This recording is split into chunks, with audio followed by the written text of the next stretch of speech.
All right. Before we start the show today, I just want to thank everyone who's listened and subscribed and shared the show.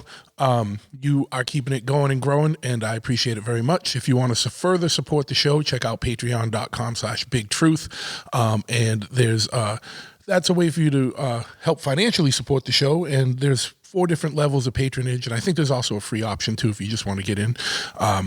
But that really helps pay the bills here. Pays the hosting, allows to expand and whatnot, do a little bit of promotions and whatnot. So all my Patreon subscribers, you are the salt of the earth. I thank you very much. And if you want to get involved, check out patreon.com/bigtruth. If you are not already aware, the merch store is open and it's being handled by a merch fulfillment company. So you can check that out at bigtruthpodcast.com/store. If you just go to bigtruthpodcast.com, you'll see a store tab up there, and you click on that page and then just click on the link and that'll bring you right to the merch store. All kinds of stuff there, so check it out. T-shirts, hoodies, tank tops, travel mugs, whatever. There's all kinds of weird and unnecessary stuff as well, but funny. You want a big tapestry? Go get it. But yeah, so check that out at bigtruthpodcast.com/store. If you need artwork, right, you got a hole in your wall that you need to cover up because you were in a drunken rage and you punched through the drywall, as we've probably all done. So you need to cover that up, and you don't want to patch it up and paint and all that stuff. Go to tattooflashcollective.com. Now, if you are a tattoo artist and you need flash for your shop, you definitely need to check it out.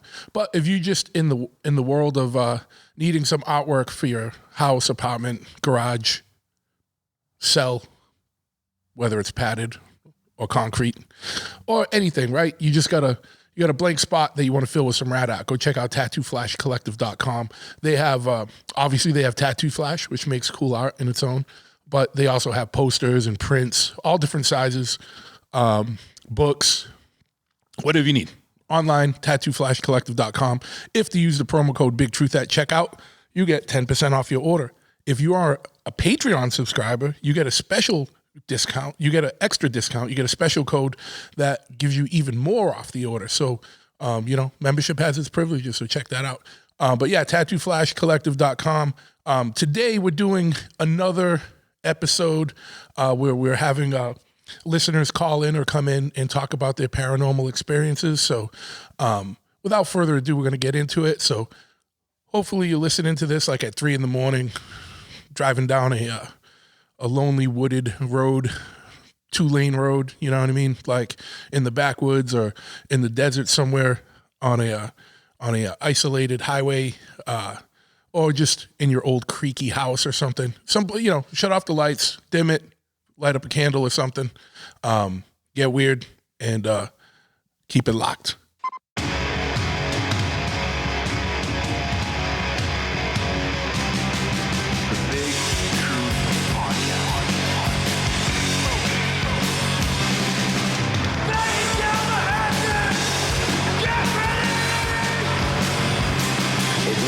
Sequence start. 6, 5, 4, 3, 2,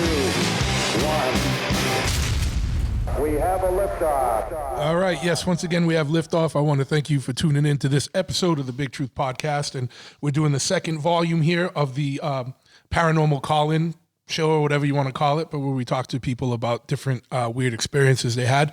And in studio, I'm here with G from the South Shore of Massachusetts. Won't say anything to do with the Bridgewater Triangle, but living just outside the perimeter of that, right? That's right. So I know you have a few wild stories. We talked a little bit before. I sure do. But how do you want to get started today? Which one do you want to start with? Well, let's see. There's a lot of different experiences. We'll start with some light ones, and we'll kind of get into like the gnarly, gruesome ones, if you will. Sure.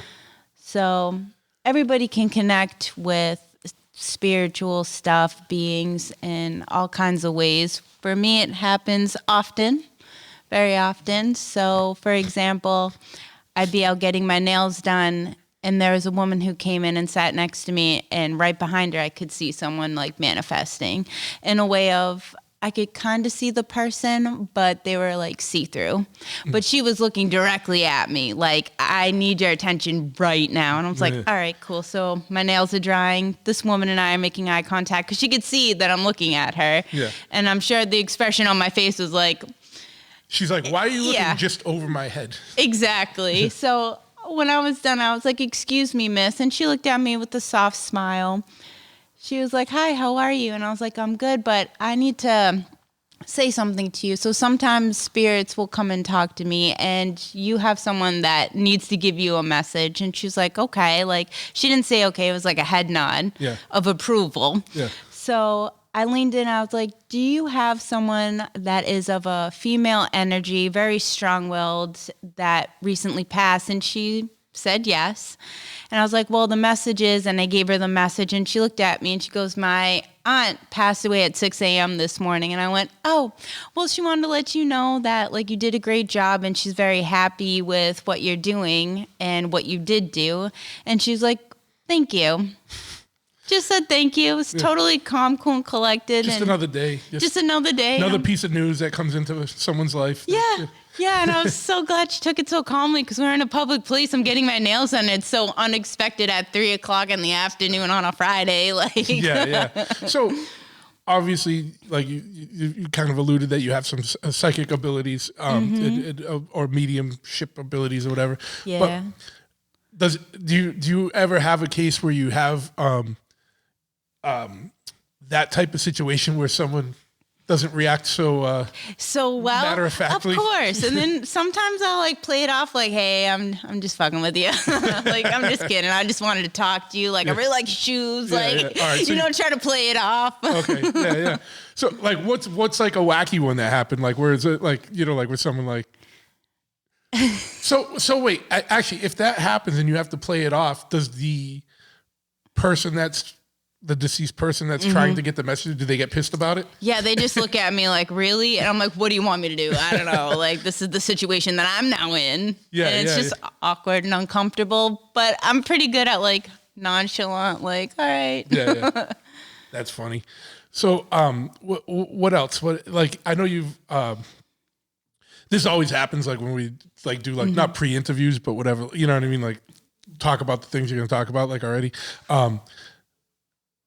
So I know it's without having to replay it, but like, what are some of the other situations that you've had, like maybe not like the psychic stuff, meaning like where someone just wants to pass a message on, but you've had some all kinds of different encounters where there was like puckwudgies, and you didn't even know what they were called. I didn't even know what they were called. So I hate the Bridgewater Triangle. I don't like driving through it. I don't ever hike trails near it, like, or in it.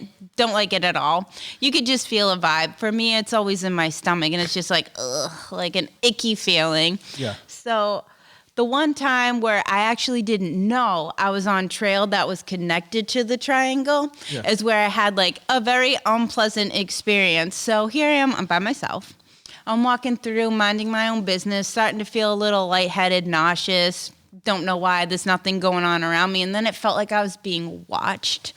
Ugh, like all eyes are on me. Like I am the center of attention. And I just kind of like turn and look back, and I'm like, okay, I don't really see anything, but I can feel like a heavy presence. Like, you know, like that energy. Like if someone's having an argument in the room and you feel that like intense energy, that's like what it felt like. Yeah. And then I'm continuing my walk, and now the energy is so heavy on me. I'm like, fuck this, I'm leaving. And I turn around, and as I turn around, I see like these in like the tree line, because I'm on trail, so it's all open, but on the tree line, it's like these little small short things. I don't know what they are.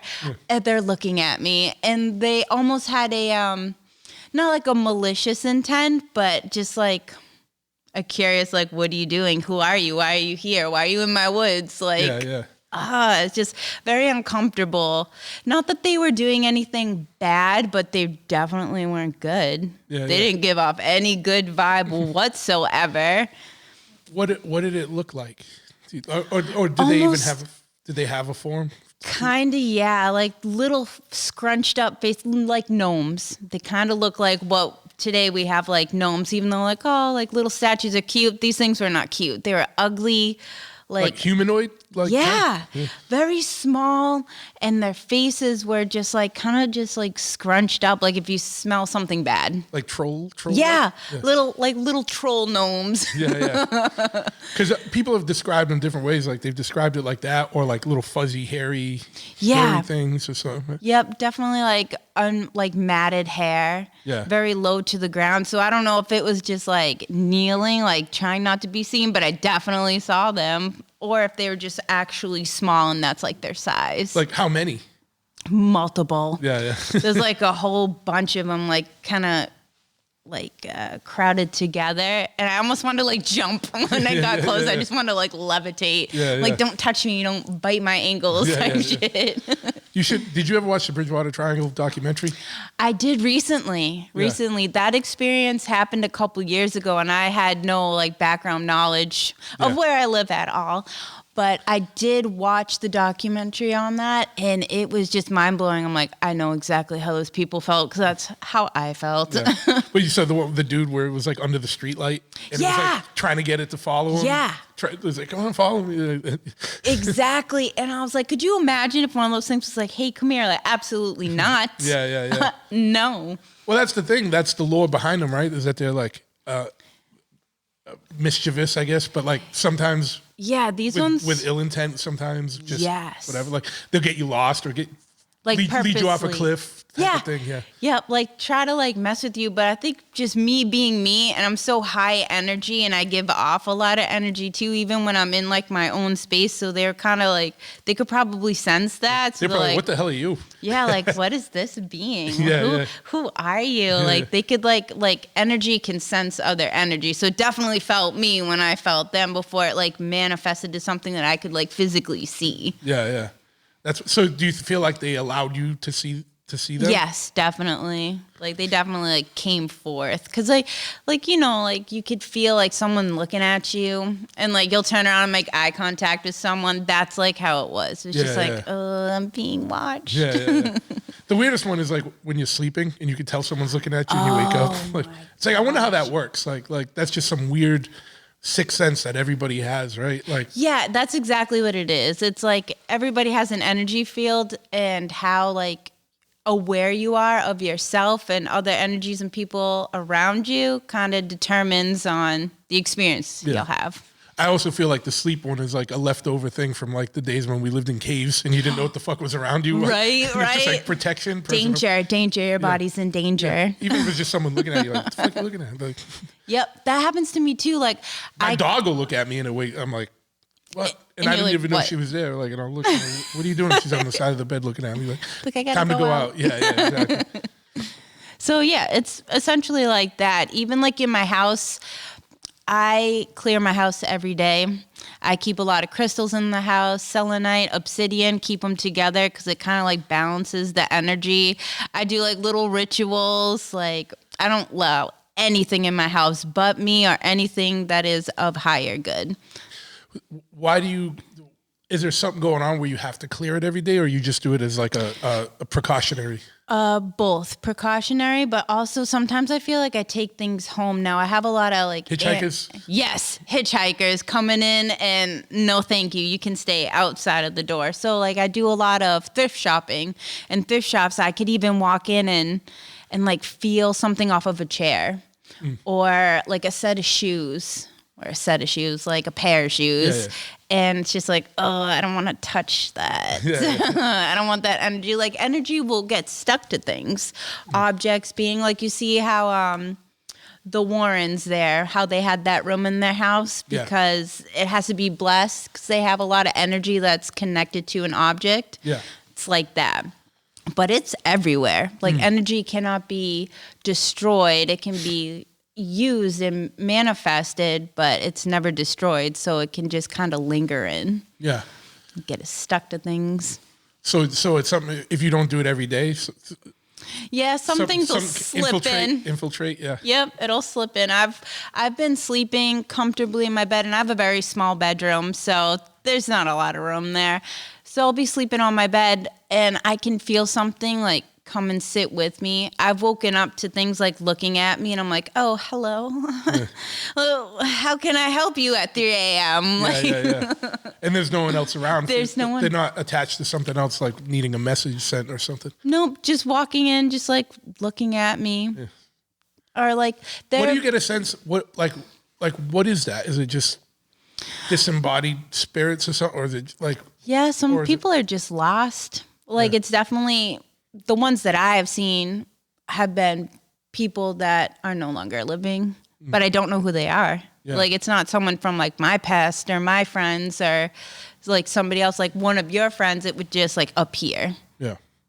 Mm-hmm. I've had things knock outside of my window to get my attention, and I never open the curtain. That scares the hell out of me. I'm like, nope.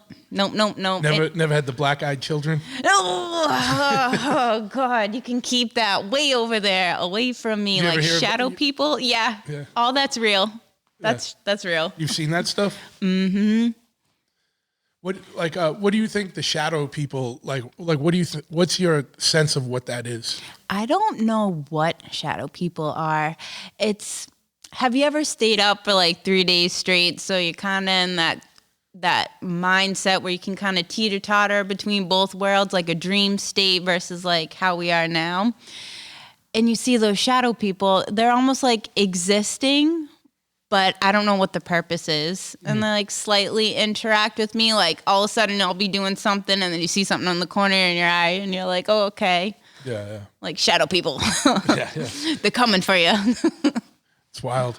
Because we on the last episode, I think I told you about George, who had he had like a brain infection, and he was seeing a shadow thing, but like every time he saw it, like when he first saw it, it was like kind of farther away. And then every time he would see it again, it was like getting closer and closer to him. Till the last time he just passed out, and then like went to the hospital, and they had all kinds of stuff going on with brain stuff.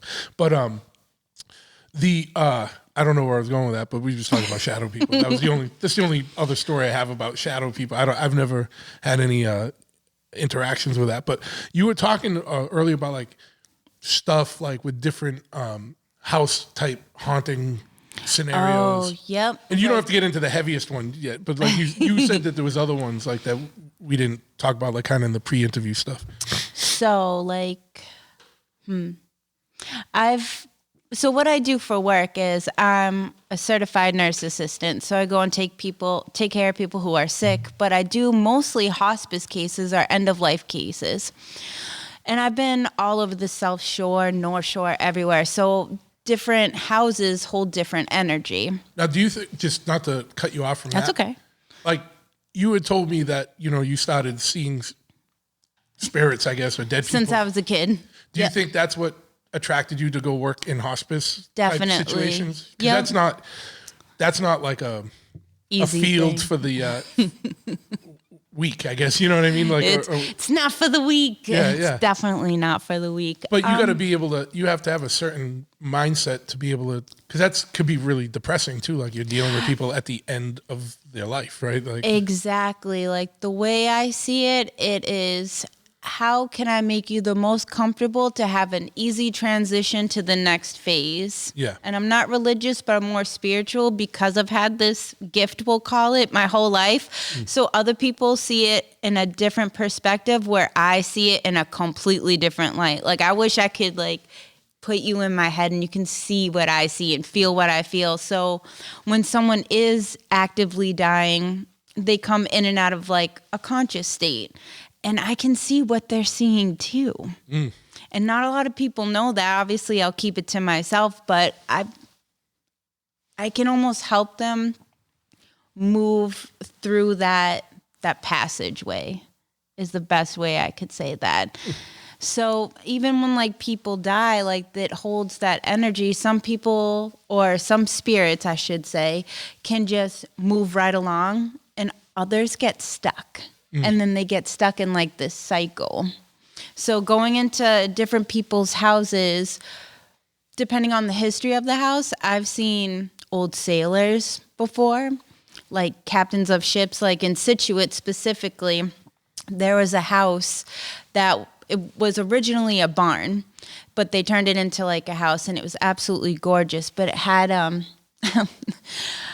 it had a door, and I knew there was a door there without seeing it. It was a rug that was covering it, and when that person left the room to go take a nap, it was my turn because it was a 2-person shift. So the person was on their break, and I was in the house alone with the person I'm taking care of. Yeah.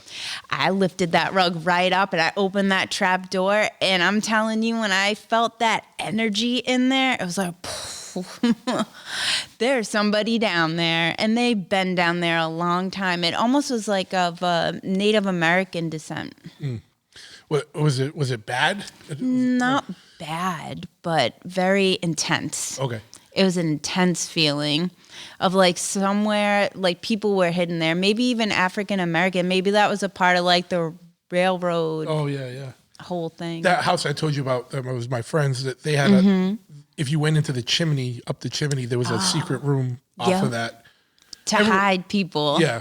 Yep. It was just like that. That little chamber was just like that. And it was big enough to fit like me. Yeah. I'm 140 pounds and I'm 5'2", and the staircase was broken wood, but it was all like, it looked like clay. I was gonna say, like, when you opened it up, could you see anything down there? The smell was atrocious. I couldn't really see well. Like I had atrocious, like something dead is down there, or atrocious, just like musty, mold. Like you can't breathe. Yeah, like mold. Definitely like not okay to breathe in that air. So I didn't want to stick my face in there, but I did a little bit because I was curious. Yeah. And it looked like it was all like clay that was matted down, dirt. Like a little dirt, cave. like old dirt cellars, but like when the floor gets matted down. Exactly. But the walls were like that too. Yeah, all around. Like not a wine cellar, but like a little hovel. Or like just a little hovel. Like what? Like some like root cellar type stuff. Yeah, definitely. Like, and you could tell like people were in there for long periods of time. Like that's the energy that I got from that. Like that was like, it was like a little visual in my head. Yeah. Like a mini movie. And I'm like, oh, people have definitely died down here and have been hidden down here. Wow. Totally. Did it seem like at one point the room was bigger or something? Yeah. And over time, kind of. Well, the people who made that barn, it was definitely like, could have held multiple people, like up to 10 people, but now it's like compacted. Yeah. And they probably hid it when they remodeled the barn to make it like a house. Yeah. It's weird though that they would keep the door. Yes. Yep. Definitely opened it right up, and it was loud too. It was like, I was like, I'm gonna get in trouble. Did the patient wake up? No one said anything to me. I'm like, all right, cool. So we'll just tuck that back there. Wow. So what else? You had so much. Like I know. I don't even know where to begin. Yeah. Why don't you get right into the real kind of bad, wild one? You know. All right. So, have you ever witnessed or felt what pure evil feels like? You asking me, or are you asking? No, I'm asking you. I'm asking anyone. Yeah. Anyone who's listening. Yeah. The feeling of pure dread and just negative fear, like the lowest of the low. I've experienced that multiple times, all over actually. But one house in particular has me in like a chokehold. Like it's hard to even talk about sometimes because there was 3 beings in this house. Beings as in it manifested to the point where I could like physically see them. Like they weren't see-through like how I see other people. It was. But when they manifested, did it look like people, or did it look like what did they look like? It looked like a black mass figure, but it had eyes, but there was nothing else, and like the eyes were like abnormally big, like not like human eyes. Like it was like something you would see out of a horror movie. So when it was like solid though, like you couldn't see. So it was like a solid black mass, but you could make the eyes out. Yep, that was it. And it was very tall. It was like almost 7 feet tall, like gigantic. Yeah, and there's 3 of them. Yep. And they looked the same. Yep, all 3 of them looked the same. But you could tell one was more powerful or possessed more like, I don't know what to say. It had more oomph than the other ones. You said it was more powerful than the other more ones. powerful. And that was the one that was more dominant. That's a good word. It was more dominant over the other two. Like the other two were like standbys, but this one was like the macho man. The alpha black shadow, black figure, whatever. Yeah. Yes, it was so horrifying. So I don't mean to make light of it. Like, you're laughing, so yeah, no. Yeah. I mean, it's absolutely terrifying, but I could talk about it now. But at the time, it was like I've never been so petrified. Like it was that type of fear where you literally stop in your tracks and it takes your breath from you and you're like, oh, what the fuck is that? Yeah. You're like, is this real? Yeah. Oh my God. My chest was pounding and I'm just like, I'm in danger, red flags, but I can't move my body. Like, why can't I run? I need to run, but I can't move. That type of fear. So what was and you were younger at that time, right? Mm-hmm. And what was the situation that you saw them? Like, was it just like you were in the room and all of a sudden they were there, or like what happened? So I was drawn to this house, absolutely beautiful, like an old 1800s colonial type house, really tall ceilings, big windows, beautiful, gorgeous, original furniture. Like, so that had a lot of fireplaces, so that kind of like holds that energy there too. I think there was a couple of fires in that house, so people have died. But what I saw was not anyone who had died in a fire. That was something entirely different. That was not on this plane. That wasn't anything that was living in the physical realm of what you and I are in right now. So it wasn't the spirit of a person. It was something else. Demonic. It is completely demonic.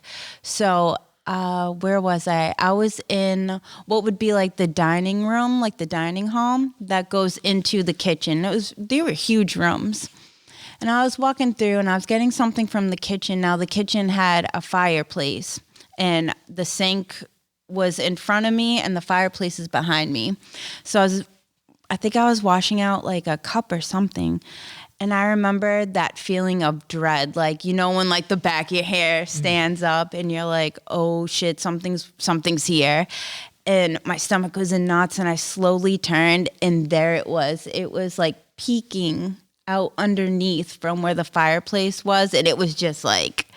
So it was like a bad Santa. Yes, like with its it head. was a bad Santa. Yeah. It was like, I see you, and it knew. But it was peeking like, it was like upside down, like Yes. where its head was poking out, but the rest of it was still in the chimney type of thing. Exactly. It almost had like these like fingertips, like long pointy fingertips, and it was like I see you. It was like pulling itself down. Yes, like it came out of nowhere. Like I was perfectly fine going to get a cup, washing a cup, and then all of a sudden I was like, oh shit. Yeah.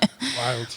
And I remember just looking at it, and we made eye contact, and I remember I just dropped everything, and I turned around, and I went up the stairs, and as I was going up the stairs, I felt it follow me.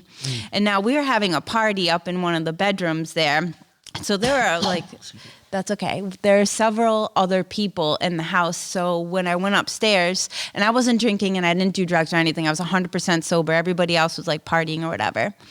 And I remember I walked in and I shut the door and I leaned up against the door and people were like, are you all right? I'm like, yeah, I'm fine. Everything's cool. And it banged on the door. Like the music stopped. Everybody looked at me because I'm leaning up against the door and it was like, and people were like, what's going on? What do you see? And I'm just like, I can't even tell you. But they all heard the knock. They heard it and then turned the music back on and just tried to like ignore it. But how do you ignore something like that? Did they just think it was someone else? Like someone else was at the they party? They thought I was like playing a trick on them because I was leaning up against the door. I'm like, but you saw the whole door move with me up against it. Like I'm not joking. There's something here. But whoever lived in the house, did they have any experiences? Did they go, oh yeah. Constantly, but they would just ignore it. Yeah. Like, oh, that's just that thing that lives here. Oh, okay, just a thing that lives here. Yeah.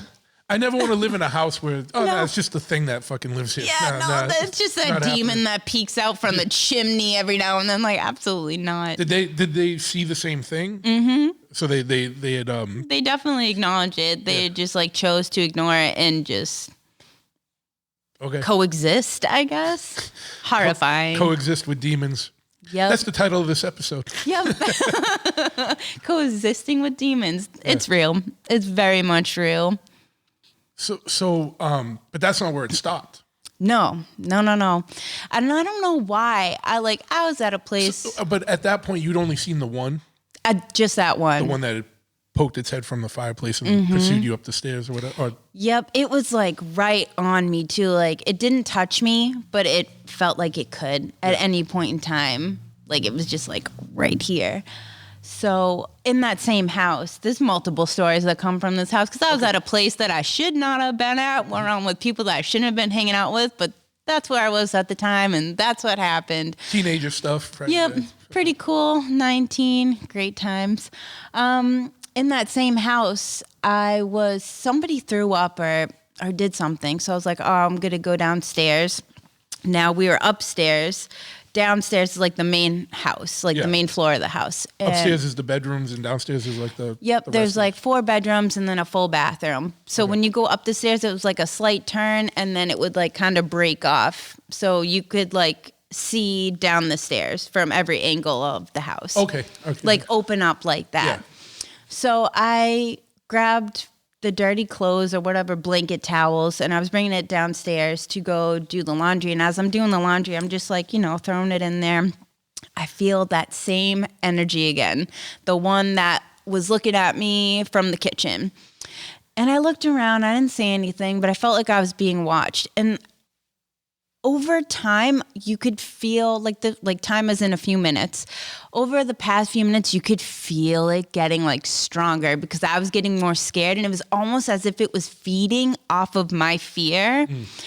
And then it manifested, and I could see it circling like a small black mass, like circling around the ceiling. Yeah.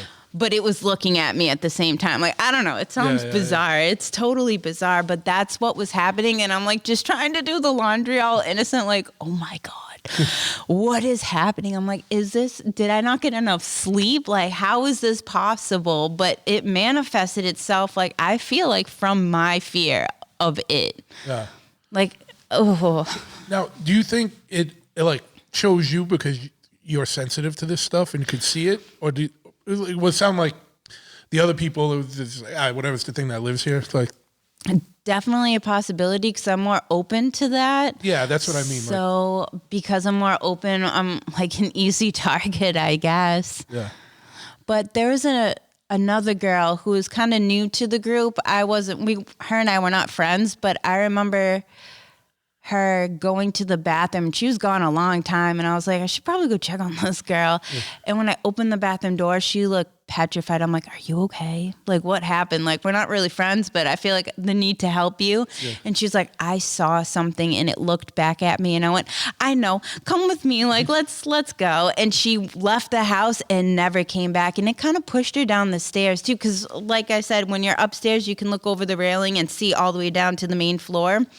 This girl didn't even say goodbye. She was just like, I'm out. And as she was going down, I should have walked her down the stairs, but fuck her, I didn't. Yeah. And it looked like she tripped, but it was like someone pushed her. Yeah. Like she definitely didn't fall, but she stumbled and like her whole body was so tense and she ran out the door and didn't even shut the door. Like she went right out the front door, gone. Yeah. She was gone, never to see her again. I don't even know her name. Yeah. Wild. Mm-hmm. Crazy stuff. I'm telling you, like, there are some good things and then there are bad things, and it can be manifested anywhere. And you said that you felt the same thing, though, like getting pushed down the stairs at that same house, right? Yep, same house. That house just, I don't know, is just a gateway for bad things. Yeah. It's wild how living in, I think, this part of the country, I don't know if there's more just because there's more history. But like, you live in some new development in like Arizona, you don't or whatever, no, California or something, it's a little different, right? But even if it's like a new house that's built, it's like the land, like what is here? Like what are you building on top of? Like, for example, the by my house, the air base there, why are they building houses and condominiums on that land? I hate over there too. Number one, do you know what went down at that Air Force? Do you know how much oil and like you can't grow food in that soil because of the oil that's leaked into it, and all like jet fuel, all kinds of stuff. And then I'm like, oh, we're just going to build houses on top of it. Like, Yeah. No, that's a terrible idea. Don't grow a garden if you buy one of those. Yeah. No, you'll die. Like death, deceased. So yeah, no. That's all bad. Did you say something happened just recently? You said something happened not too long ago. Was when you say, "Oh yeah, when I come on, there's something." Or did we already talk about that? That was like at the nail salon. Oh, that was the nail salon one. Okay, all right. Let's see. Something did happen recently. That was the one though. I think you. That was the most recent. That was a dominant presence of a female being. So the way it comes to me, it comes in different forms. Like, you know how when you're reading a story, you can envision what you're reading? Sometimes it's like that. Yeah. Sometimes I can just see things, just know things. Sometimes it comes in a physical form where I can truly see someone, or even like animals. And other times it's a feeling that I get, or I hear something, like there'll be like a whisper, like orange. Yeah. Now, do you ever get, because you said sometimes you can see people's pets. Do you ever see something like, and then you have to say, "Hey, did you ever read Doberman to somebody?" Yes. Yep. And they're like, "Yeah, Yes. no, it's over there." Another experience was I used to work for Red Cross, and I was on mobiles. So we'd have blood drives like all over the place, and we have little health histories that we have to do to make sure the person's okay to donate. I had this one girl come in, and the second I saw her, I was like, "You're coming to me." Like, I called her over to my station, and I could just feel something around her. And I'm sitting there, we're talking, we're friends to this day. This is how we became friends. She's awesome. She was sitting there and she's talking to me. I was like, "I'm sorry, this is off topic." After I just took her blood pressure, I put the cuff down, took my thing out of my ears, and I was like, "Did you recently have a friend who passed away?" And the look, and I was like, "Mm-hmm." I was like, "You had a male friend who lives in New York that passed away, and he wanted to let you know that he likes what you made for him." I'm like, "What did you make?" And now she's bawling her eyes up. She goes, "He passed away a couple weeks ago.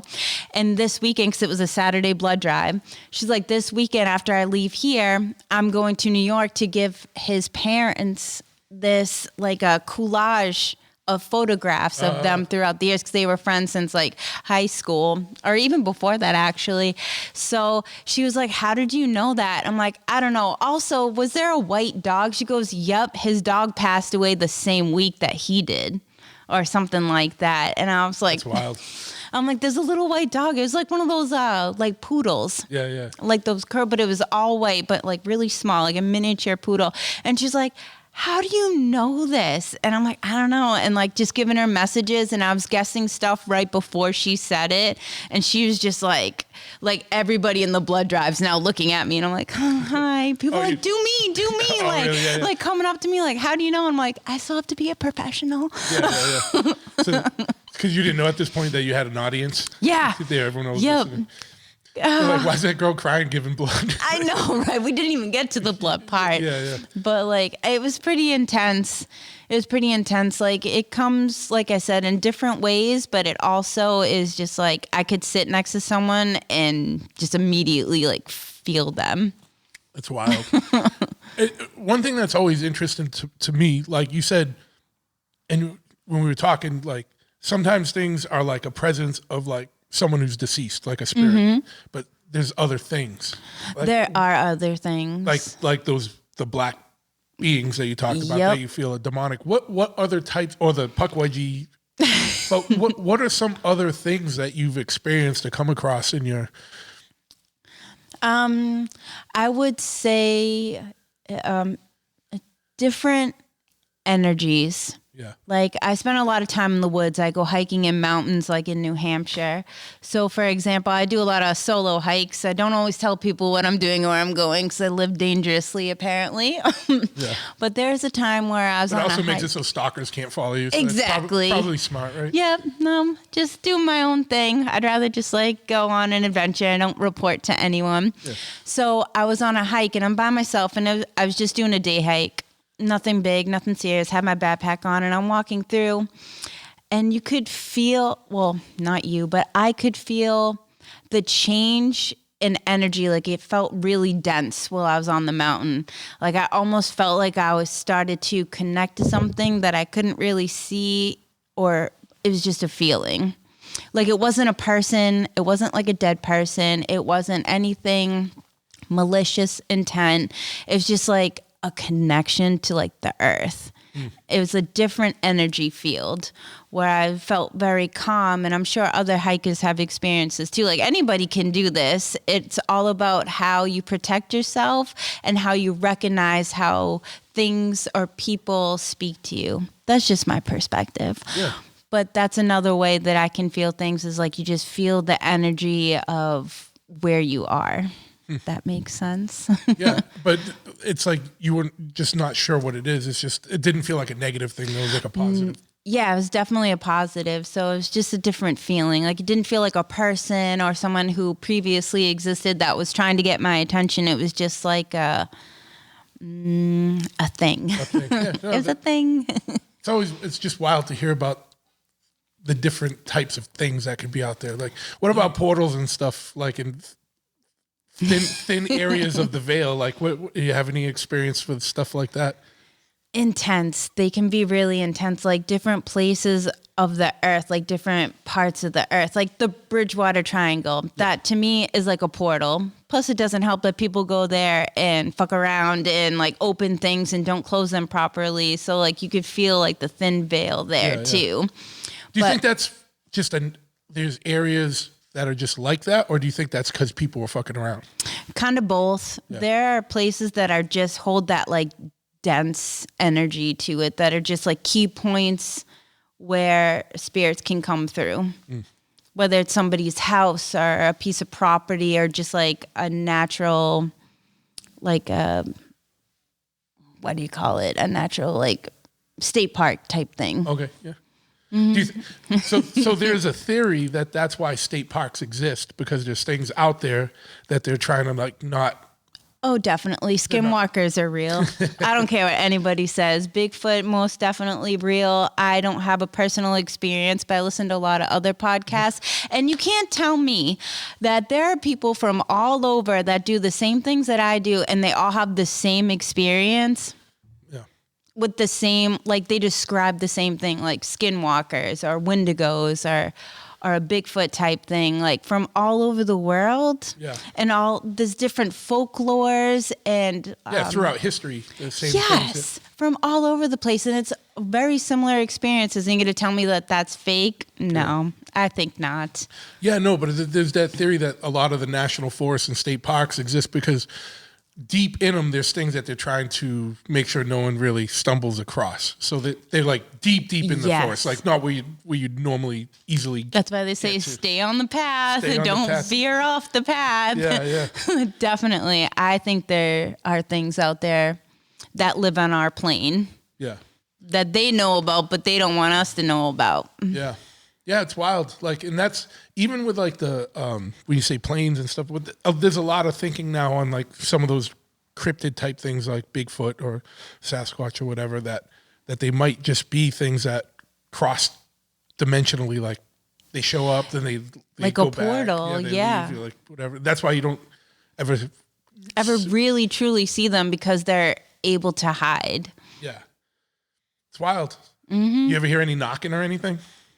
Like wood knocks or anything, like tree knocks and shit, like when you're out there in the woods? I've heard something be like, woohoo. And I'm like, I will not acknowledge. That doesn't sound very menacing, though. No, but... Sound like it would be a bird. It could be. I mean, but it had a different voice. It was not a bird whistle. Yeah. That was something. I'm just messing with you. I know you probably know enough to differentiate that. No, but I guess with the Sasquatch, a lot of it's like you hear like tree knocks, like they're like knocking. Yeah, not like a woodpecker, but like someone actually being like hit or like an actual like boom. Yeah. Like a heavy hit, like they took a sledgehammer. Yeah, like they're hitting it with with a branch or something or a limb or something. Mm-hmm. But you've heard that stuff? Yep. Yeah, crazy. I haven't. When I was in the Freetown Forest, all I got was anaplasmosis from a tick. That's as much as I got. I saw like weird shit, like people trying to carve satanic stuff into trees. That's about all. You got a tick bite. Yeah, that was foul. my experience. I won the tick lottery. There was only 3,000 cases of it in the country too. Oh wow. Yeah, that's what I got. Very good. I don't want that experience. Probably, yeah. I'd rather have gotten spooked by something weird. Yeah, immediately leave. Yeah, I'll immediately leave. Like, nope. And that's why I cleanse my house so much, because I don't know what I'm taking home, whether it's like an energy that gets attached from where I'm at, or if it's like, if I purchase something and bring it home, no, it's not coming in my house. Yeah. So I mean, the average person, right, that isn't as open or as experienced or as receptive to this stuff, do they just got shit coming with them they don't even know about? Or if you're not open to it, does it not even really affect you? Like, that's, you know what I'm saying by that? I mean, I do. I understand exactly what you're saying. I think someone picks up a pair of shoes, they don't feel anything, and they just buy it, but that shoe might have something attached to it. Does that thing, can it fuck with the person, or does it just? I think it can, but the person may not acknowledge it or recognize it, or notice weird things going on and then just not be open-minded to it, so they just ignore it. And sometimes if you don't give it your attention, it'll go away. Yeah. Sometimes it doesn't. So some things kind of thrive off of having being acknowledged or recognized or something. Yep. But that's why, like, a lot of times people will be like, just don't say anything, don't acknowledge it, just go home. Yeah. Like, just leave. Just wherever you are, whatever you're doing, leave. So if you're ever in the woods and you feel something weird, just go home. Out. Yeah. The mountain ain't going nowhere, but you might, so just go. Do you ever hear about the stuff where like people are like found, like they're like a kid goes missing, but then they find them on like a mountain like 50 miles away like 2 hours later or something? It's like, how did that happen? How like, what took you? Like, how does that happen? I've seen that a lot. That's another thing with national parks. It's like, there's something going on over there, Truth. There's something going on that they're hiding from us, but warning us of. Yeah, that's what the whole if you're interested in that, like talking to the general listener, I think Missing 411 is a series that addresses some of that stuff. You ever see any of that? Do you ever see the one where they're getting harassed by Sasquatches and the dudes are like, they like lock themselves into their camp and you just hear like chaos going on outside, like Sasquatches going nuts, like they're like smashing like trees and stuff. Like, that's crazy. No, I didn't see that. Yeah, it's wild stuff. I don't know if it's real or not, or staged or whatever. It doesn't look it, but you know, nope. People can be good actors. They could be, but who would make something up like that? Yeah. Like just to get attention? I mean, they can. People are like that, but that's pretty exotic. Yeah. That's how I try to approach all this. Like, I don't know what's real and what's not. I stay open to it. It's interesting stuff. And, you know, obviously some people have more experience with stuff. I've had very limited experiences, but a little bit, you know what I mean? Like orbs and stuff like that. But it's wild, you know? The world's more interesting if it's all It real. is. I kind of just accept it is what it is, and just like, I see things, some people don't. Some people will be like, you're bullshit. And I'm like, all right, yeah, I am. And then just continue on because it's still happening to me, regardless if you believe it or not. Yeah. I just choose not to really speak about it until recently. I've been sharing like stories or experiences. Or if someone asks me, I'll straight up tell them. Yeah. It's funny because the psychic we had on an episode a while back, she kind of said the same thing. She's like, she didn't talk about it for the longest time. And then it sounds like at some point you're just like, all right, fuck it. This is like what's I don't happening. care about anybody's opinion. And if I see something like coming at me or that needs to be vocalized, I will. Yeah. It's mostly that you don't get harassed by the thing, right? Like, most of the time, no. You know what I mean? It's like, it sounds like, from what you're saying, is like if something's trying to tell you that it has a message for someone and you ignore it, it sounds like they're going to just be like, yo, what the fuck? Yeah, eventually it'll go away. Like if I'm like, all right, this is not the time, place. Yeah, like funerals. Yeah. Sometimes I'll be at funerals and I'll see the person. I'm like, do not interact with me, please. Like this is not the time or place. This is not the time or place whatsoever. There have been times where I've had people ask me things and then I tell them and they just like get mad at me. I'm like, then why'd you ask me? Oh, like ask you, do you see anything around me? And then if you tell them, then they're like, Weirded And they're out. like, "You're lying. Who do you know?" And I'm like, "I don't know anybody. I just see what I see, and that's that." So, or sometimes I don't even see anything. Some people are just so turned off, and they're like, "You don't know anything. You didn't talk to my grandmother." I'm like, "Your grandmother had nothing to say to you. I don't know. Like, maybe I'll come back in a couple days and I'll call you." Like, Yeah. Has that happened before? Where you get something like a message later? Yep, definitely. Yeah.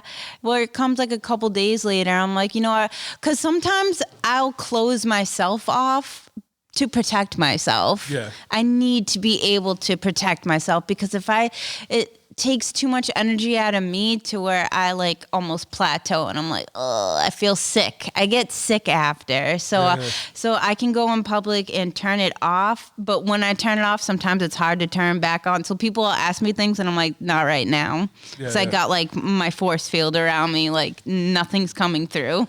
How do you learn how to do that? Like how do you learn how to shut it off? Like A lot of practice. Well, what's it entail? Just like Like a mindset or something, or yeah. Well, your mind. I know it's more than that, but it's Yeah. It's how I protect myself is like I kind of picture myself in like a white light, like a bubble where nothing can come and hurt me. Because like sometimes things don't really want to hurt you. They just take too much energy out. Yeah. Like little energy vampires everywhere. So like even unintentionally. Exactly. Like it can be stressful. Like going to the supermarket, I'm like, oh God, I just need oatmeal. And there are 4 people looking at me. God damn. Like, leave me alone. I don't even know who you belong to. There's nobody else in the aisle. Yeah. It's going to be wild. It is like to see it all the time. Like it's a persistent thing. It's all the time. Like it's not, I can't really control it, but I can control how I react to things. Sure. So I have a really dark sense of humor. Not everybody likes it. Not everybody can relate to me. So I mean, that's you have to have that if you're working in hospice, right? Like, yeah. that's how you get through Yep. it. I've seen, okay, so this happened a couple years ago. I watched somebody's soul sit up out of their body and like look around and was like, cool, and got up and walked out. Like full blown, like apparition, whatever you want to call it. Like, cause I do postmortem care too. Cause I want, if the family's coming to see the body before the undertaker comes, take them to the morgue. You got to have them a little bit presentable. Yeah, because like seeing a dead body's not pretty. No. Not really pretty at all, especially depending on how they died. So I try to make it as nice and like, Sure, presentable, as for possible. lack of a better word. Yeah. So I was doing that one time and I'm like, okay, I don't pronounce people dead. That's a nurse. I'm not a nurse. So I had the nurse was there and she's doing her thing, doing her paperwork. And I'm like, okay, wash the person, dress them nice. Like you fold the blankets a certain way, depending on like the religion of the person, you have to face them towards the east or have like necklaces, jewelry, whatever. So I'm doing that. And with this lady, she didn't have any like religious preference. And I folded the top of the blanket down. Now she looks nice. And I'm like appreciating, like, all right, here you go, my little lady. I say my prayers. I open up a window just in case. And I turn around to put all like my cleaning supplies back into the bathroom. And I look over at her and it looks like she just sits right up, looks around. And I was like, nice, like I'm out, like bye. And she stood up like how you normally would like sit out of a bed. Like I watched her feet touch the floor and she just got up and left. And then that same moment, I was in a facility, I heard the door alarm go off like if someone opened the door. That's and nobody was there because me and the nurse are the only people on this floor in this section of the building. Yeah, that's wild. And it cleared itself. Like you have to have like a buzzer, like a beeper to clear the door. And it was just like a couple like, and the nurse and I looked at each other like, Nancy's out. She's out. She's gone. So did she just like walk and disappear or did like walk into the different room? Like No, she like full blown left. Like if I were to stand up right now and walk over towards that motorcycle. She walked out of the room. She was out. That was the funniest one to me because I was just like, oh, she was ready. Bye. Yeah. It's wild.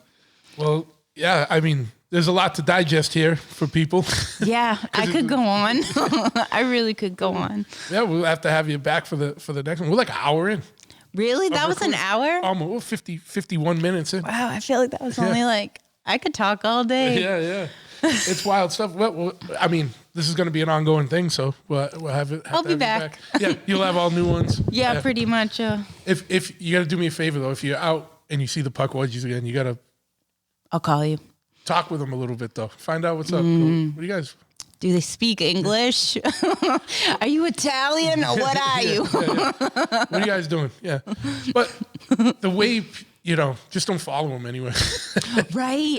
Maybe I will just be like, all right, so what are we doing here? Where are we going? Yeah, you got to go back to the village. The village. Oh, God. No, I'm not doing that. They might get stuck on me. All right. Well, hey, thank you for coming on. Absolutely. Thanks for having me. Yeah. All right. All right, man. We're live on the first. I guess we're partially video podcast. You know what I mean? Like this segment's going to be video, but the whole episode will also be audio only because there's more segments than this one. But for the people that are just listening to the regular episode on audio, you don't know what I'm talking about. I got this going on film too, and it's my man all the way from Austin, Texas. My man, who the artist formerly known as El Guy, is now known as El Duder this week. We don't know what it'll be next time he's on the podcast. He changes his name every time because he's a mysterious motherfucker from the plains of Texas. But we've been having some, working out technical kinks. I wanted to do this first one with video, like a friend of mine, because I knew it was going to be a mess doing setting up the audio and the video stuff, and we've been fucking around for about an hour now. But I think we got it kind of reasonably good. But I don't know if you guys remember. Dude was on the podcast before. We were mostly talking about motorcycle chopper stuff and punk rock stuff. But we're friends in regular life. And, off mic, we've had a lot of conversations about weird and paranormal stuff. And growing up in Texas, you experienced stuff that might not be the same stuff that we experience here in New England. And I think it'll be an interesting thing to hear about. I know we talked a lot about the house, one of the houses that you lived in when you were younger, and a lot of weird shit happened there. So why don't we jump in and talk a little bit about that? I know you kind of already started doing the intro, but let's just retrace the steps. Yeah. So shit, how do I break it down? I grew up in a small fucking place called Valley, man. It's 956, right? It's how do I call it, man? It basically borders Mexico. It's all those like crazy ass border towns. Well, okay. We had a ranch like 20 minutes away from the border, depending how fast you drive. And on this ranch, I kept hearing stories from, just fucking neighbors and shit. I thought they were just trying to freak me out or whatever the fuck. But apparently my property, had about 250 people that died on it. I mean, people always try to embellish stories, but that's just the side that I got. But died how? Like in what? Was it like a it was, I guess, back when they first started mining for oil or whatever the fuck they call it, they didn't replace the amount of oil that they were pulling out with salt water. So apparently that's the thing. I don't know. Oh, so it was a mining accident. Or not mining, but what do you call it when you dig oil rig? Yeah, it was a rigging accident. Yeah, it was a rigging accident. We'll call it that. So it was early on. They didn't know a lot about I guess fucking pulling oil out of the ground. I mean, so the whole thing it basically collapsed. And I remember as a kid there was this big fucking crater in my backyard, and it was massive. I always wondered, dude, like, what the fuck happened here, man? It seriously looked like an asteroid hit. Well, apparently my neighbors are telling me, no, there was an accident there and a bunch of people lost their lives. So I was like, oh shit, that's crazy. But so the feature of the crater was still there from the blast. Yeah.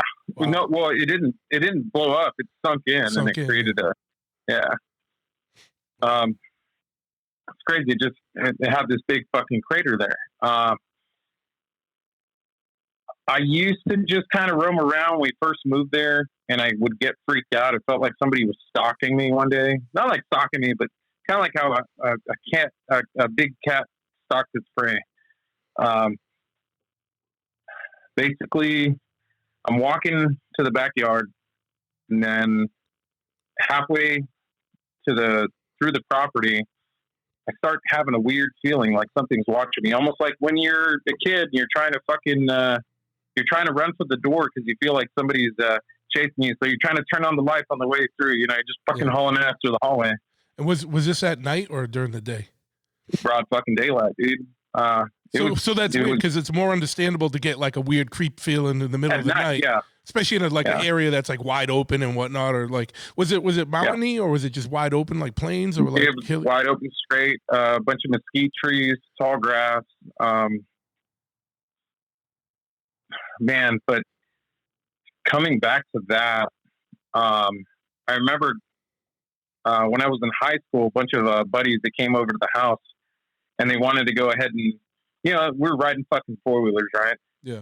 And I'm riding my four-wheeler. It's at night, right? Can't see shit. A friend of mine, she had her camera. She's taking pictures, you know, kid shit. And we're fucking hauling ass through the backyard. And as I'm hauling ass on the way back, like from the way back to the front yard to the front, I'm hauling ass, dude, and I feel like something's chasing me. It was fucking weird, man. A friend of mine said it almost looked like somebody was like running behind the four-wheeler, and it felt like something was on the side of the four-wheeler. But so your buddy saw it? Yeah, it was a weird shadow. And growing up as a kid, I would see something called shadow people. Yeah. And I couldn't really talk about it because any time that I brought something like that up, my mother used to beat the shit out of me. So. I mean, when somebody beats the fuck out of you for talking about shit you're saying, you tend not to talk about things. Now, so I mean, I know parenting in the 80s and 70s and 90s was a little different. Was it? Did you ever talk to her about that afterwards? Like, were the beatings because she didn't want you to dwell on this stuff, or like, do you know what I mean? Like, was there a reason? She was a Catholic. Oh, okay. Yeah, it was. We also didn't always see eye to eye. Yeah. So I was a not sheltered kid, but I didn't talk to anybody. I kind of stayed to myself. You know, I didn't really talk to many kids. So when I did get the opportunity to, I would go out there and I would, you know, hang out and try to do what every normal kid's doing, playing outside. So that's exactly what I'm trying to do on this property, but it was the scariest shit growing up for me. I remember this one other time, there are a few other things, that same property I'm on the phone, right, with an ex-girlfriend of mine, Misty. We're chatting it up and I'm walking the whole, you know, front of the walkway. So right before you get on the property, you got to walk like, an acre and a half to get to the house. And so I'm like just kind of pacing back and forth, walking the distance, talking on the phone. And just to kind of put it into perspective, there's trees around these properties, but your neighbors really aren't that close. Yeah. Like they could be an acre or 2 acres that way. Towards the back, it'd be 10 acres away, and you would never see anybody. So when you see lights, that's how you can tell where somebody's house is. And these roads at the time didn't have lights, like road lights. So you're in the fucking dark. Yeah, no street lights, nothing. Yeah. Yeah. So I'm looking in the back of my property and I could see this like red light. And I'd never seen this light before, coming from a neighbor's house. So I'm thinking, oh shit, they they set up a new post. So I'm kind of trying to move my head around, trying to see if I can get a break with the branches and just to kind of distance the light, just to kind of tell how far it is. Scariest fucking thing, dude. I'm doing this shit, and then I start to realize that this other light comes on, and it opens up like basically like an eyeball. And they're right next to each other, and then I can see a silhouette. And like how far from you? Maybe about half an acre. Okay, so it's still little. It was fucking close, dude. I mean, it was enough to where I could see.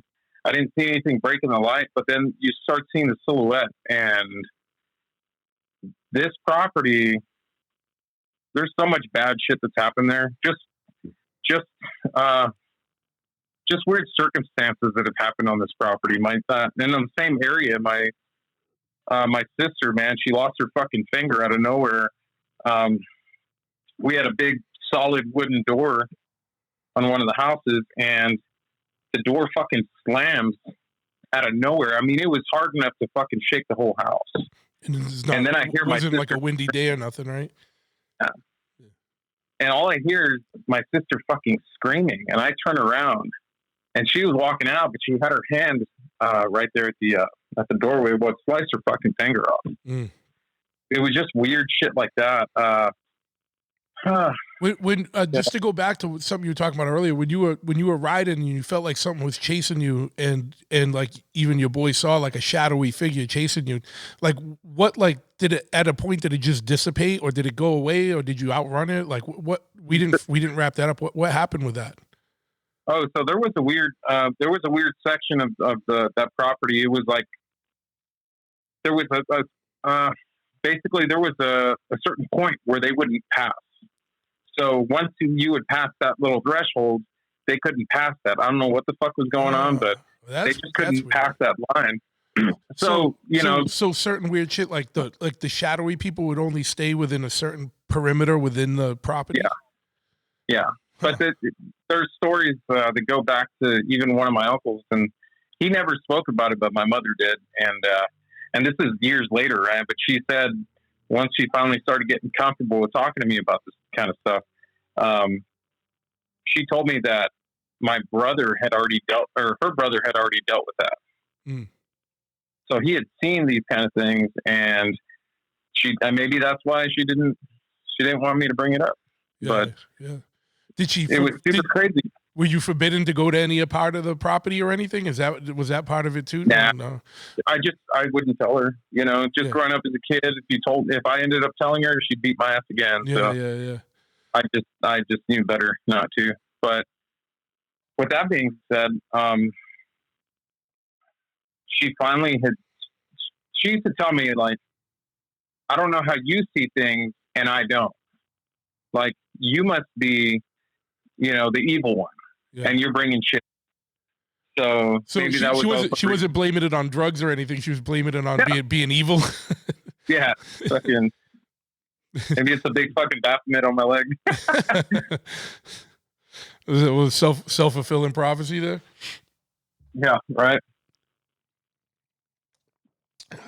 So what else? Your sister, were they able to save the finger? No.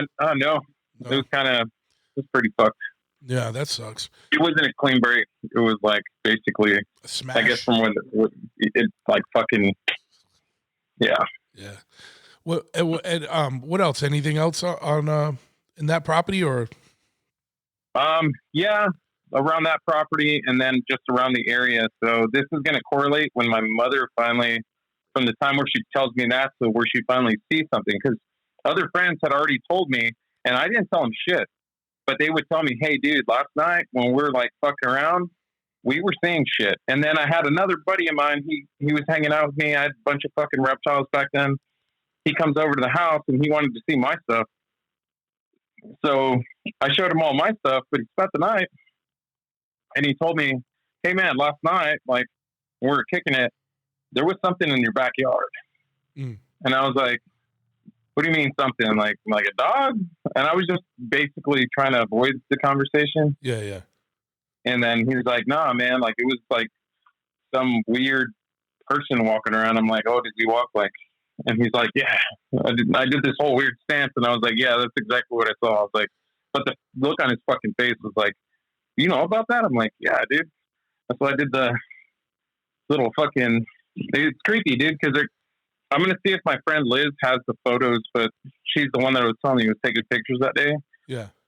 All of the photos with me in them have like orbs and all these like weird shadows in the background.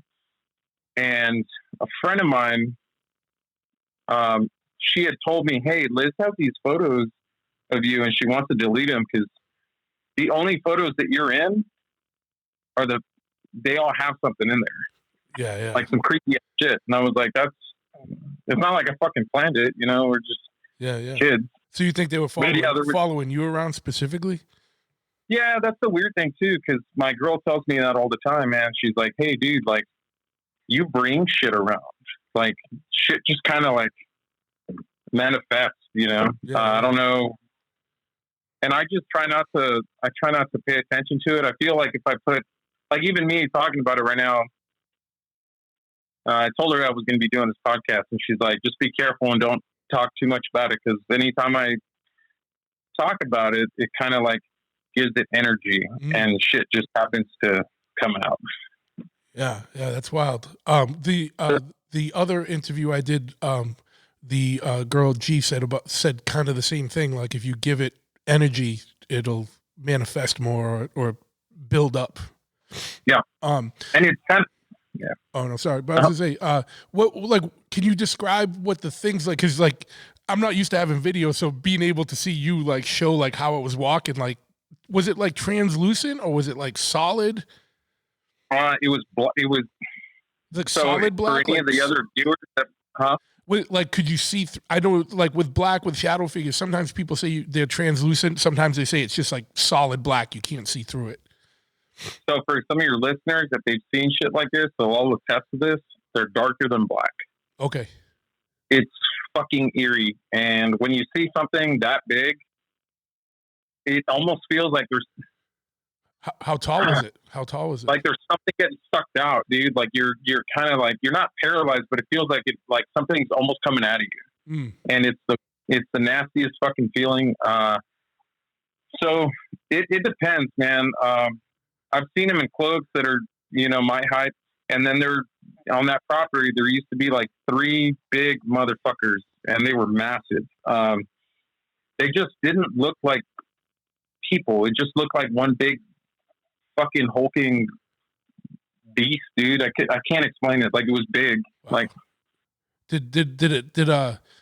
I've, from what I've heard from other people and from listening to other podcasts, did it have like glowing eyes or anything, or was it just solid black? Yeah.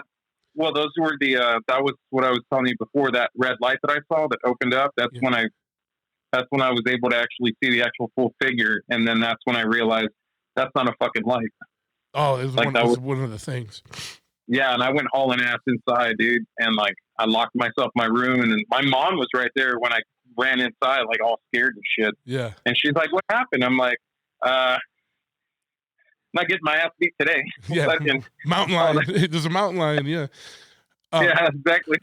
How old? I meant to ask you. Like, were you a teenager around this time? Like, how old were you roughly in this time frame? I must have been like 16, 17. But I had been, like, when that happened, I'd been seeing this shit since I was a kid, man. I used to only see like shadow people out of the peripheral, and it was like a lot of them, man. It was weird, but I tried not to pay attention to it. It was kind of, I would see other shit, like, yeah. It was, I just saw a lot of weird shit growing up as a kid. And I'm not crazy, because other people would see this shit too. Bro, the girl G that was on talked about the house she was in. She saw 3 of them as well. Like, that's why I'm like, this, I'm not making this shit up. It's like crazy. Like, it's like, so it's like weird. She saw 3 at a house, but here in Massachusetts. So, and 3 is kind of a weird number, man. Cause even through my family, we all, like, I saw 3 of these fucking big fuckers, the right? Big ones, and, yeah. And 3 is like a bad number in my family, dude. I'm not saying like, oh shit, but anytime somebody dies, there's 2 others that die right after within that month. They always say that's like that's a saying, a colloquial saying, like bad things come in 3. So like, oh no shit. Yeah, no, that's literally a saying. Like, yeah, it seems like I get it, man. I've experienced that as well, So when my mom finally realized that I wasn't full of shit, this is a good one. So me, my sister, my mom, stark as shit. We're going to my grandfather's house, which is about 20, 30 minutes away. And we're going to our house. We're almost to our house. We're like maybe 3 minutes away. More like 3. we're getting around the corner, and I see this fucking orb, dude. It's like this ball, and it's in the middle of a field. It's basically, I think they use it for corn.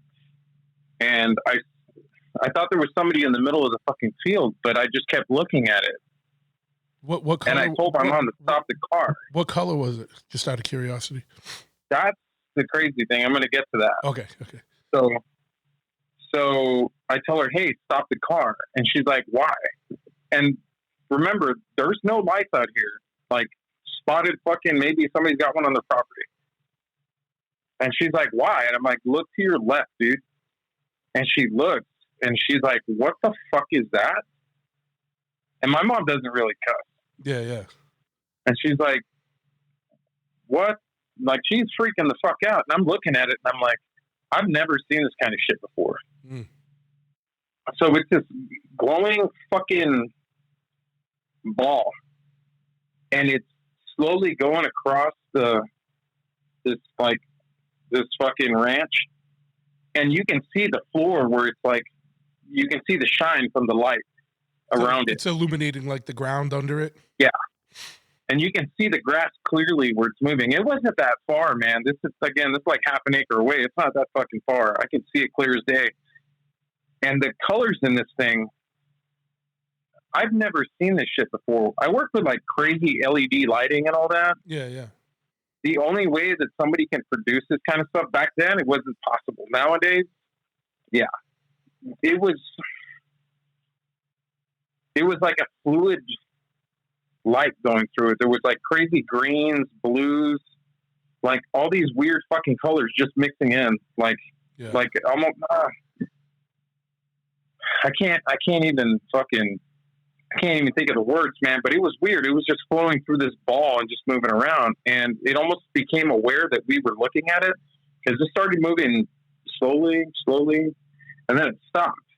And then it hauls ass at an angle. Like, it takes off into the air. And I was like, what the fuck?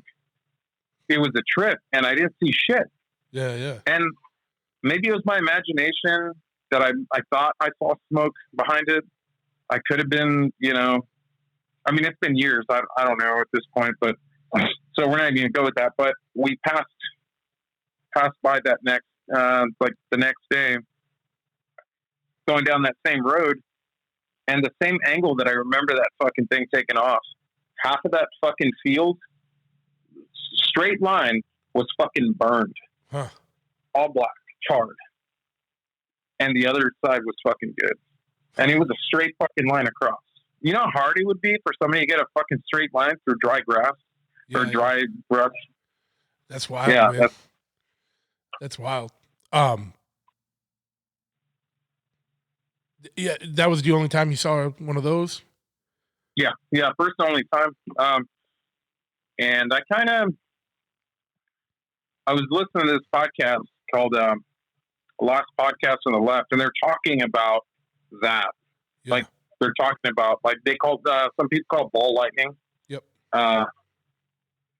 Well, other people had accounts of those, and then it kind of correlates to animal mutilations.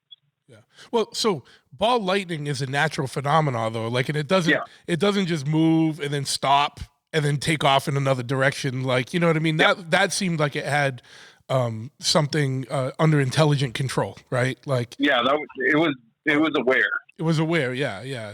Ball lightning is not. Yeah. So, so you were saying they tie that in with what'd you say, with cattle mutilations and stuff? Well, animal mutilations. There would have been like cattle mutilations around that area, I believe. Like, this is quite a bit of ways ago. But you're also talking about a time where people used to talk about shit like the chupacabra. That area. Yeah. You would hear nutty shit. But seeing is believing. If I see it, it's fucking real, dude. And it happened. I'm not going to try to fucking, pick something up that's not there. So anyways, there was always weird shit happening around that property. So shortly after I saw that, going back to like animal mutilations, we ended up losing a goat And it could have been a bunch of other shit, right? It could have been coyotes or whatnot. I mean, this thing was fucking shredded. We ended up finding the body. I mean, this thing was in pieces. Yeah. And then it could have been an animal for sure. It looked pretty like messy. And then the weird thing is, I thought it was our neighbor. And she was a vindictive bitch, man. She's a terrible fucking human being. She had already given us warnings about our cats. My sister had cats, right? And we thought that the neighbor got a hold of one of these and mutilated it and put it at our front door. The weird thing was that it was a baby black cat. And it was kind of cool, man. I mean, that's the first black cat I ever owned. Pretty rad. But it's like they surgically or just whatever, cut it open. They cut the head off, the limbs, the torso. They pulled everything out of the inside. And then they cut the tail off and they displayed it on my front fucking door. So I show up I wake up, I come out of the house. That's the first thing I see on my fucking doorstep. Yeah, yeah. Was my fucking cat. I went over to the neighbors to go ahead and fucking speak my piece. I'm not a nice guy. Even at that age, man, I was an asshole. Yeah. And, dude, the sincerity in their voice, they didn't fucking do it. Yeah, yeah. Well, I mean, it takes either a certain type of psychopath, you know what I mean? Like to do that or something like you said, like evil and supernatural was trying to send you a message. Yeah. Yeah, it was weird, man. Did anything else like that happen, or did anything else come of that? No, I kind of just I left it at that. Yeah. I got into it with the neighbors, and I did my way, but they didn't. Yeah. Yeah. But did anything else ever happen, like with any other pets or anything? No, that was it. And the only reason I actually thought it was the neighbors was because they had already, I mean, they weren't being so nice about our cats going over. They're fucking cats, dude. You know, you can't do what they want. Yeah, you can't corral them. So there was that. And then there was another time a friend of mine was dropping off, she was dropping me off over at that ranch. And we're almost there, dude. But I'm like about 2 gates away from my gate. And it's a little bit of distance, so we're getting there. She's dropped me off. It's a friend of mine, Maddie, from South Texas, and I look over to we're both going down this road, right? You can kind of see, like, it's night, you can kind of see shadows from the headlights. You know, you're passing grass and shit. But there's this one shadow that stands out above all. It looked like a dude was just kind of hanging out, like just chilling on a mailbox. And he was wearing a fucking hat. And I think you know where I'm getting at with this. He's wearing a hat and he's got a jacket on. Some people claim it's somebody called the Hat Man. The Hat Man, yeah. It's a fucking shadow. But we couldn't really... I mean, she didn't bring it up, and I didn't bring it up. We're just fucking driving down this road, and I see this thing, and it looks like a fucking dude there with a hat. Mm. And the closer and closer we get, it seems like it disappeared into like a black mist, and it just kind of like, not like a black mist, it's just like it disappeared like a normal shadow would, you know, when you're passing by. But it was a clear fucking like image. I mean, just a silhouette of a fucking man there. Yeah. So I asked my. Oh, sorry. What kind of hat was it? Like a cowboy hat or a fucking? No, like a brim hat. You know, like a hipster hat. Yeah, hipster hat. Not a top hat though, right? No, it's one of those hipster hats. Okay. Yeah, fucking. It's one of my unnatural one. You know how everyone has irrational pet peeves? I hate when people wear top hats. I don't like, you know what I'm saying? Yeah. Like, I get, if you're in a full tux and you're doing something like black tie, maybe, but like you're in jeans and a fucking, in a vest or something and you're wearing a top hat. Fuck you, dude. Yeah. Sorry, man. That's an aside. But so So you see the for lack of a better term, the Hat Man, the shadow, and it was another type of shadow figure, right? It wasn't like a full being, right? It was just like, it was black. Well, it was the full like apparition, like it was the full like. You could see a face and everything, or No, just a silhouette. It was so dark. I mean, those things, they're darker than black. yeah, They just kind of stand out at night. They stand out in the dark. That's a badass black. yeah. Now, did your friend see it too? Yeah. So when we passed it, I just kind of like, I was like, did you see that? She's like, shut the fuck up. And I was like, so you saw it? Shut up, because I got to drive back that way. I was like, okay. That's fucking words I'm gonna fucking say. Yeah, Yeah, but it's gonna be a weird natural thing for some people just to kind of shut down with that, right? Like, just shut up. I don't want to talk about it. You know? yeah, but she had already known there was things out there. She had seen stuff in the past. A lot of people had seen things on that property. But it was, I mean, shit, that whole fucking area of Texas is covered in blood, dude. Like, there's so much fucked up shit out there. What else? There was another time. This is shortly after I moved to Austin. I moved out to Austin. Fuck, man, I don't remember. Shit, this is 2008, I think. 2009, something like that. But I moved out with this one crazy fucking chick. She was just she wasn't like psycho. She wasn't loony. She was just fucking psycho. So Okay.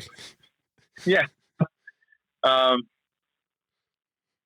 And she kind of tried to start practicing like I don't know, fucking silly shit like Wicca or some bullshit. And then she started trying to like channel spirits and all kinds of shit. I'm looking at her like, I've seen some shit. Yeah. And you don't want any part of it. So, she started doing stupid shit in the house. And then I started kind of looking into like what she was doing. And then it was this feeling like I was getting into like what she was doing. Well, she started seeing shit around the house. And I remember this one night, I went for a walk. She calls me on the phone, scared shitless. And she's like, baby, like freaks the fuck out. She had seen something looking at her from the restroom. Like this creepy fucking, I guess she claimed it as a demon. And I did that same move that I did with my buddy. And she's like, oh my God, you've seen it. And I was like, that's kind of when I started realizing that maybe this thing's just attached to me. Yeah. Because other people have seen it.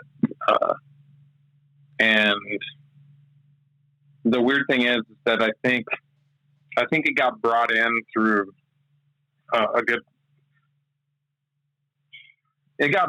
think it got brought in through like this old vanity from the 1800s that had a marble top. It was hand carved wood. I mean, the thing was gorgeous. It was a French made vanity, and you know, people get and they fall in love with themselves. You know, and back at that time, I mean, beauty and everything. You know, all they want to do is get fucking married and have kids and all that shit, and that's all fine and all that. But people fall in love with themselves, and then I feel like maybe that person like got trapped, or maybe they felt like they were close to this one object, so they stayed with it. But I remember any time I would pass by this fucking thing, give it day or night, it always felt like something was looking at me from the mirror. And I was so scared to fucking look at it. And was that vanity, that was in the Austin house or the old ranch house? That was in the Austin house. Okay. So whatever's been around has kind of just followed me. Okay. And it's not good. I try not to like feed into it, and I try not to like you know, I used to go to like to scary fucking places and haunted houses and like cemeteries and try to see if there was anything there, and if I felt anything. And a lot of the times, it was peaceful.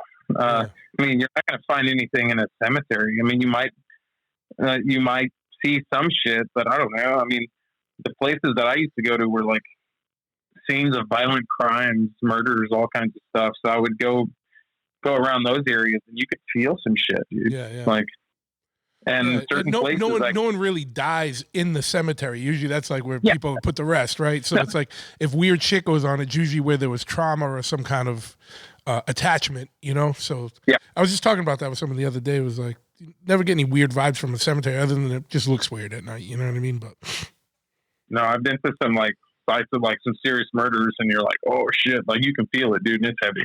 Like, it gets fucking gnarly. yeah. You wanna roll up to the Lizzie Borden house someday?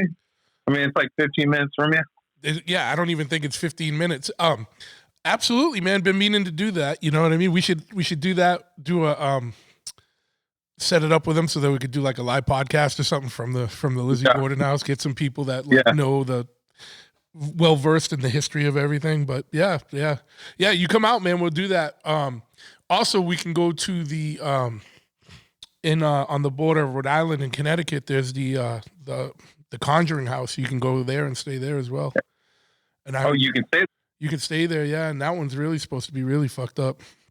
No shit. We were going to try the Lizzie Borden. The Lizzie Borden house is a bed and breakfast.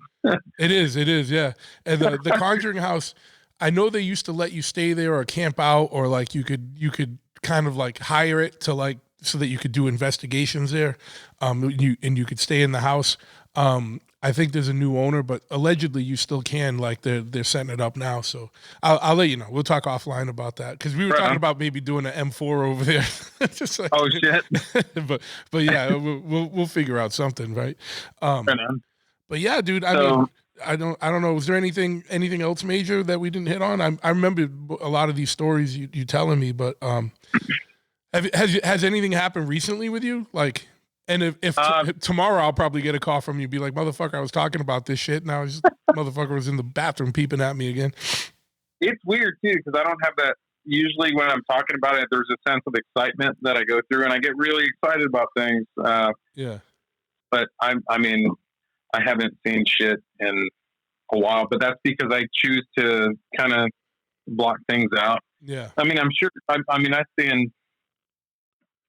I've stayed in so many fucking hotels this past 2 years that I'm sure there's been some kind of fucking murder or death somewhere. Yeah. And if I open up myself to it, I'm pretty sure I could, feel it. But I mean, fuck, man. It's crazy, dude. Okay. So there's this other time, and this kind of solidifies like things following me. So I'm over at my friend Liz's house. My mother had kicked me out. I was like 16, trying to finish high school. They were 17, and we never saw eye to eye. So I ended up going to live with my friend Liz, right? And there's this one night, and I was like, "Hey, man, there's some fucking dark, evil shit in that room that I'm staying in. Like, it's a nasty fucking feeling, dude. My best fucking art came out of that room. My best fucking music came out of that room. It was this really heavy, depressed fucking feeling. It was the nastiest shit I ever felt, but it came from that time in my life. Like, it came out of that room. And I guess somebody had died in that area. But she told me, I always kind of had a weird feeling about it because I used to sleep in that room. Well, this is what my friends told me. She's like, I used to sleep in that room, and I ended up moving out to the other room because I always felt something weird out of that room. Yeah. And I'm like, oh, gee, thanks. Thanks for the heads up. Yeah. So here I come, right? Fucking. So. Did you see anything, or was it just feelings? No, it was just feeling, but it was. Oh shit! I'll tell you about this one. Freaked my fucking roommates out, but I told her, hey, whatever it is getting closer to your door. And she's like, how do you know? And I'm like, I show her my arm, my goosebumps. The closer it gets, I can feel it just fucking like going through my body, and the door opened. As you were getting goosebumps. Yeah, they That's got wild. stronger. That's how I know it's getting good, man. It's like, all right, something's gonna fucking happen. It's fucked up. So it's So almost like you felt that- it kind of building up energy to manifest to open yeah, the door. yeah, the closer it gets, it's like it's Was there a temperature kind of change like or anything?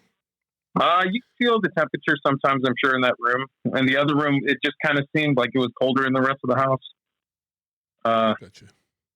Yeah, definitely that room. The other time, it was fucking funny. Nobody would dorm with me back in college. So I had this real hardcore Christian fucking dude.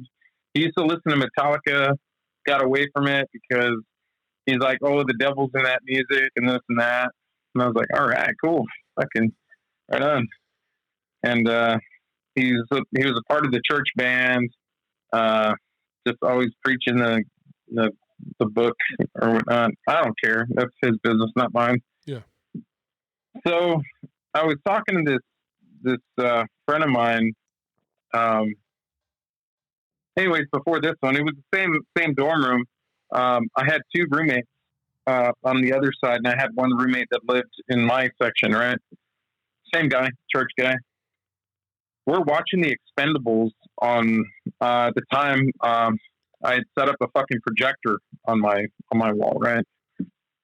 And we're watching the Expendables. We're fucking like just chilling out, having a good time.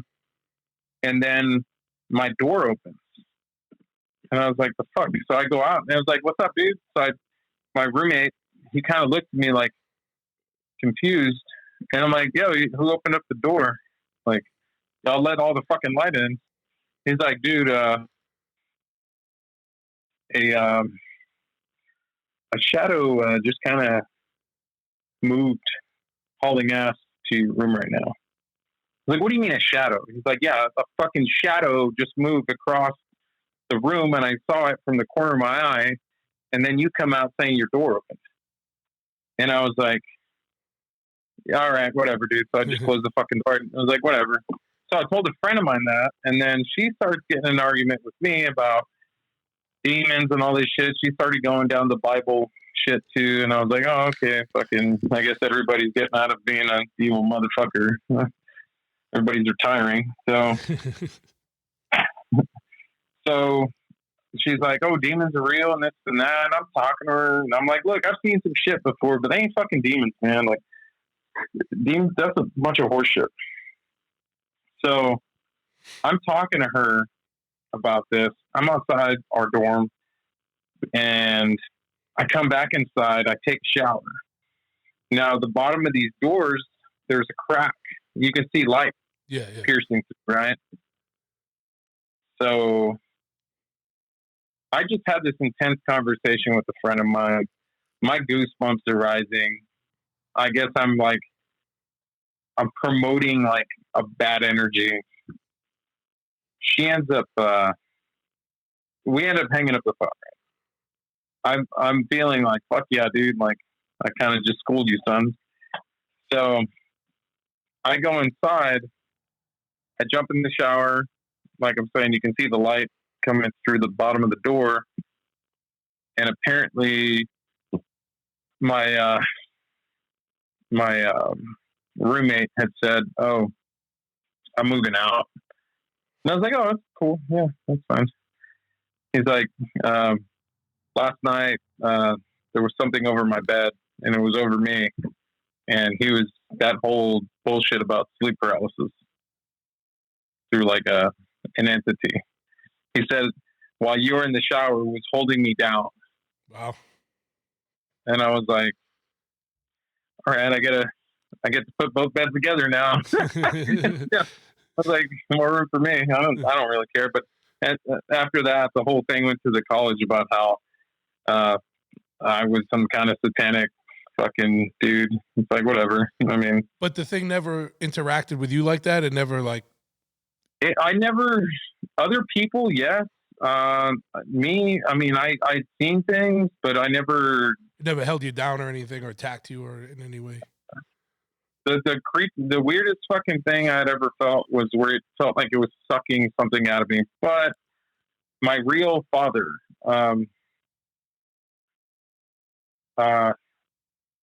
apparently it's something called a brujo. My real father's dad, it's something called a brujo. It's like I don't know if it's like a medicine man or a witch doctor or some shit, but apparently my dad's father was some evil fucking dude, and my mother disliked my father very much, and I looked just like him. So she never liked me either. So maybe that's why I used to get my ass beat. But I never heard anything good come out of that side of the family. But I had heard that my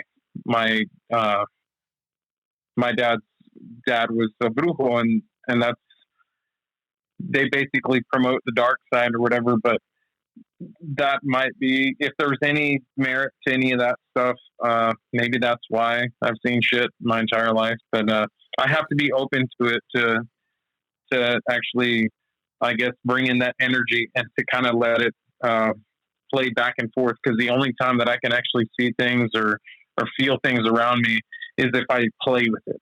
You have to, I don't know if the term's conjure, but you have to work with it.